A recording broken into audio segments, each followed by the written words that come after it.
गुजरात के वडोदरा के जतलपुर अंडरब्रिज की जर्जरित छत के कारण लोगों में भय का माहौल है। इसको लेकर विपक्षी नेता अमी रावत ने सवाल उठाए हैं। वडोदरा शहर के जेतलपुर अंडरब्रिज के नीचे से अधिक लोगों की आवाजाही रहती है। इस अंडरब्रिज छत का काफी हिस्सा जर्जरित हो चुका है। छत से गिरती पपड़ियां कभी भी बड़े हादसे का सबब बन सकती हैं, जिससे यहाँ से गुजरते लोगों में भय व्याप्त है। महज 1 इंच बारिश में ही यहाँ जल भराव हो जाता है।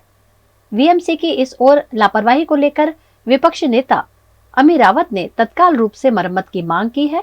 वहीं उन्होंने जर्जरित मकानों का मुद्दा भी उठाया। वडोदरा शहरना नागरिकोने सुरक्षा एन्श्योर करवानुं काम वडोदरा महानगर सेवा सदननुं छे। एक बाजु ज्यां 5000 थी वधु बिल्डिंगने भयजनकनी नोटिसो आपी छे, अनेक मकानों में कॉर्पोरेशन आरएनबीना कहेवाथी गटर पाणीना कनेक्शन्स कापवा गया है ने एने जर्जरित जाहेरात करीने 15 दिवस में खाली करवानी नोटिस आपी है।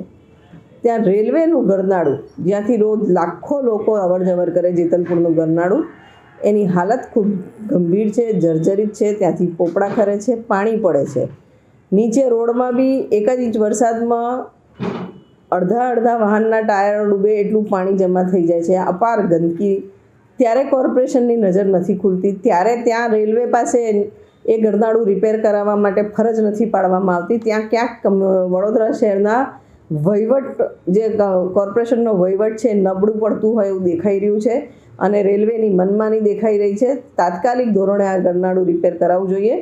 काल उठीने कोई जानमालनुं नुकसान थशे तो जवाबदार रेलवे अने वडोदरा शहरना वहीवटना वड़ा तरीके म्युनिसिपल कमिश्नर थशे, जेमने आज दिन सुधी रेलवेने फरज नहीं पाड़ी कि आ गरनाळाने रिपेर करावे। अमे तो पहला ज भविष्य भागेलुं कि आ वखतनुं ચોમાસું वडोदरा शहर माटे एक कहर बनीने आवशे। ज्यां ज्यां रસ્તાओ खोदाया छे गटर पाणीनी लाइनो माटे, केबल्स नाखवा माटे, तमाम जग्याए जे रीतनुं बेकफिलिंग थयुं हतुं तेमां खूब भ्रष्टाचार थया छे।